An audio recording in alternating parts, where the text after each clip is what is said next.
Ato bang darin ma? Sige na, kaya nag-video ako.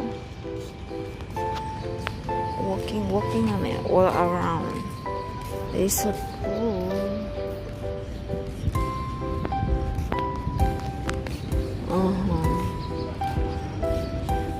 Pero nga pa yung brama galukot ko.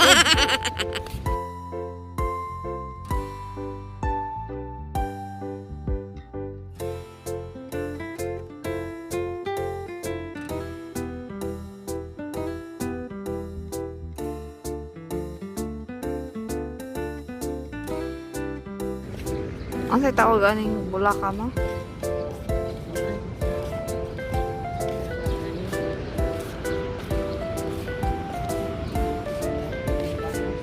Makakabalo?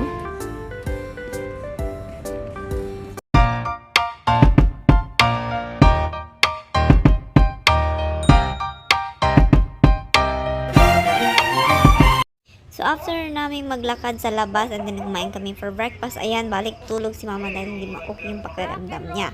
Si brother din hindi din okay and nandun sa loob ng kwarto. Kaya nakahiga lang sila whole day kasi mamayang hapon ng alas 4, alis kami. Ayan, antok yan. Nakikinig lang yan ng YouTube kasi may wifi sa bahay. Kaya mamaya pupunta tayo ng PGC.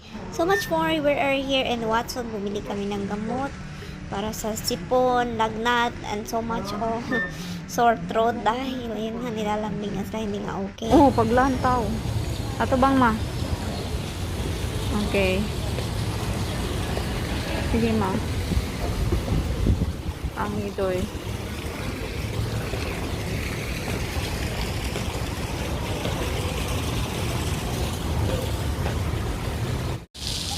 Okay na.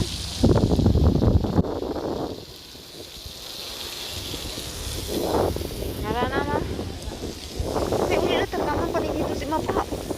Taas man ni. Kaya na? Na? Tapoy na ang mga tayang gihon mo. Pwede yung magsakay ng scooter. Mabang. Dayong magsakay-sakay mo diri ma. Dito kami sa amphitheater. Diri mo ma diri. Picture ka dili. Tara manaog ta.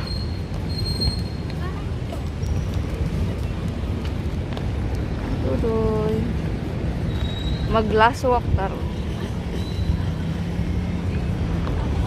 Apoy na ang mama. So, ito na nga guys, hindi kami nagkaintindihan ni mother. Ayaw pala niyang sumama. Ay, kasi nga guys, ayun nga, nilalamig siya, nilalagnat. Ngayon lang yan ng hapon, after lunch, bigla siyang nilamig. Tapos, akala ko, sasama siya. Sumama naman siya. Tabi na niya na gusto na niyang uwi dahil nilalamig na siya. Ayan yun. Todo picture pa rin kahit hindi na okay ang pakiramdam. Pagod na si mama.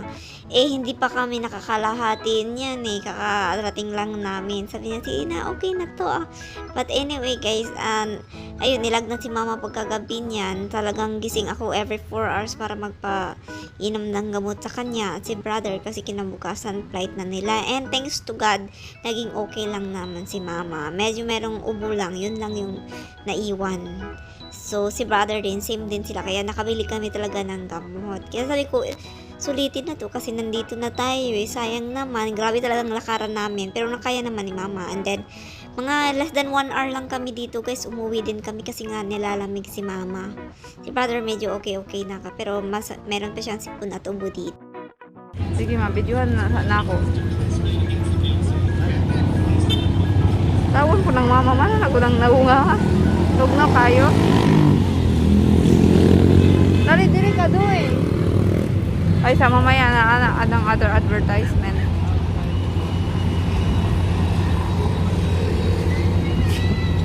Dili ka dali. Ha? Pikas ta mo sakay kay one way lang dali. Lantaw diri. 1, 2, 3.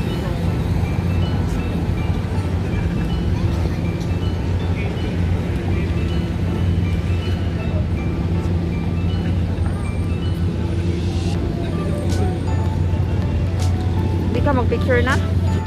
So, So, ayan si Mama, pagod yarn. Kasi nilalamig. Actually, guys, malamig talaga yung hangin.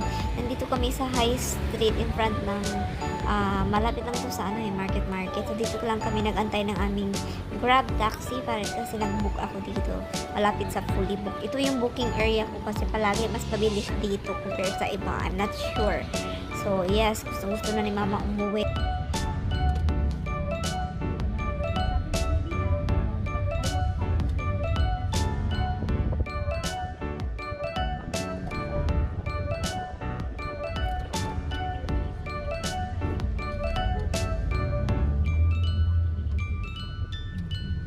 So, ito na po yung Grab taxi na sinakyan namin on the way home. Is binigyan ko si Mama ng candy, yung Strepsil at si brother din para maging okay yung lalamunan nila. Dahil bukas na ang flight nila, ay Diyos ko ang worry ng lola nyo. Kailangan pa natin i-impake yung natitira pang ibang mga gamit. So, for the explain ng lola nyo around here sa BGC. Sana makabalik ulit sila. So, ito yung last day gala. Pero, saglit lang ito mga chingo. Less than 1 hour lang kami sa BGC after naming pagkadating sa market. Direct kami sa High Street. Nag-picture lang. Tas balik ulit sa bahay. Dahil, kita naman sa mukha ni Mama, pagod yarn. Sabi ko, Mama, dito yung bahay ng pinsan mo. Ayan, dyan, dito sa Palar. Sabi niya, ganun pa. Tapos na. Samot na ni Uba mo balod, nagong samot.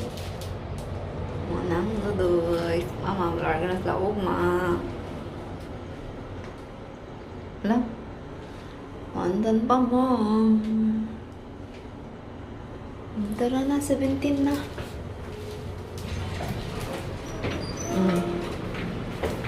Asa man ta? Asa man ta tang balay? Asa ta tong balay pa? Sige, si padayon, asa man?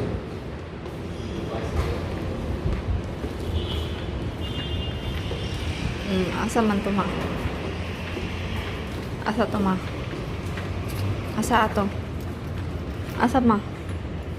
Ala, kabalo na mas Mama. So, ito, last day po to na pick. Nag-send ako sa kapatid ko. Nag-impake na kami agad para wala nang chaotic na mangyayari bago umuwi.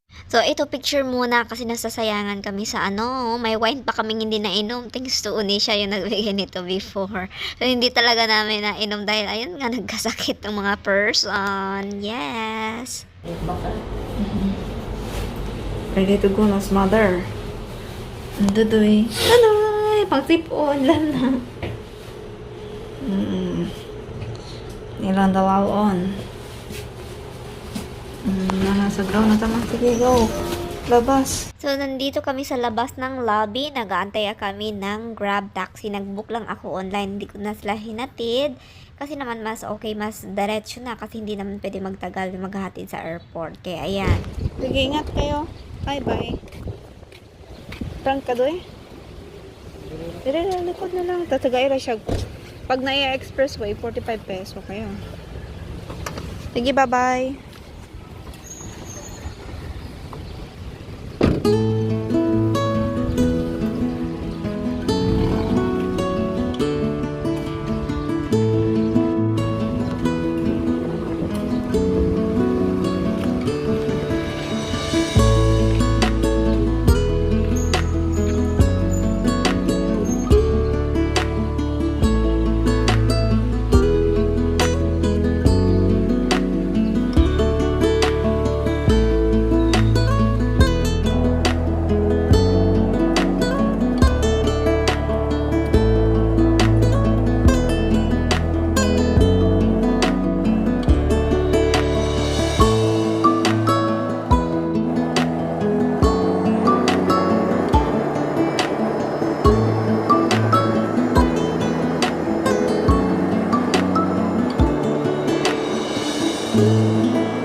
So, meanwhile, sa province, nag-send ng picture sa akin ng kapatid kong babae. Ayan, kasama niya si Dior, ang paboritong aso ni Mama. So, nag-aantay na sila kay Mama at brother na dumating. Actually, at that time, nasa airport na ata sila, pauwi pa. So, mga 1 hour and 30 minutes bago sila makarating sa bahay.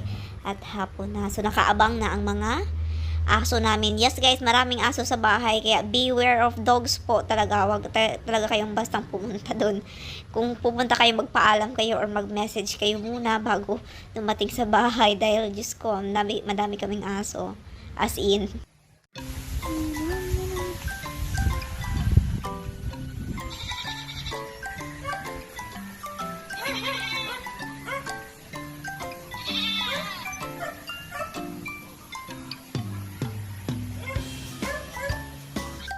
So, ito na, pagdating ng brother.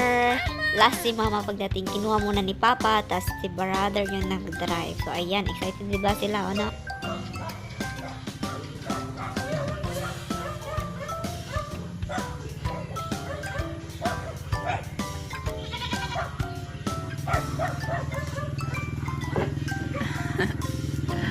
Mama!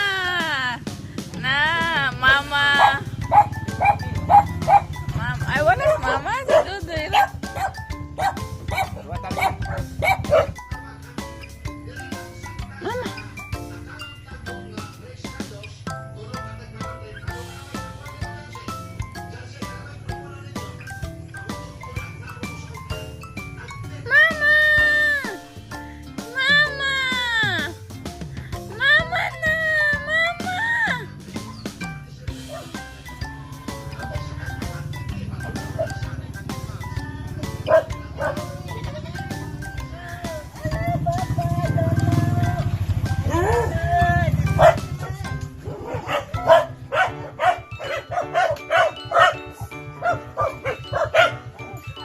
Mama.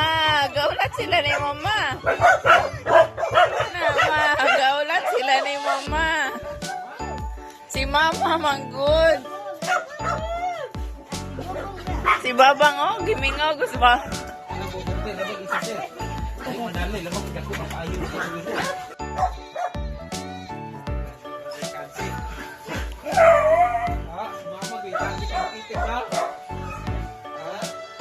Mama.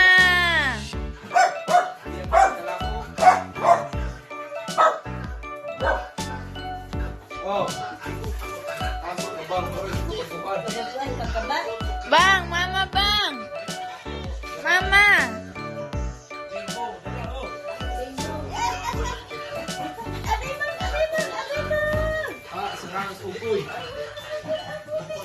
Thank you so much for watching guys. Ayun, nakauwi sila ng maayos ni Mama. Ayan, they safely back to the province and also me back to reality. Mag-isa na naman tayo dito. Ayan, life must goes on, ika nga. And I'm so happy na nag-enjoy sila dito sa pa-vacation. Ito yung request ni Mama sa birthday niya na makapunta siya dito ulit sa Manila at makasakay ng eroplano. Same with my bro. So, thank you for watching guys!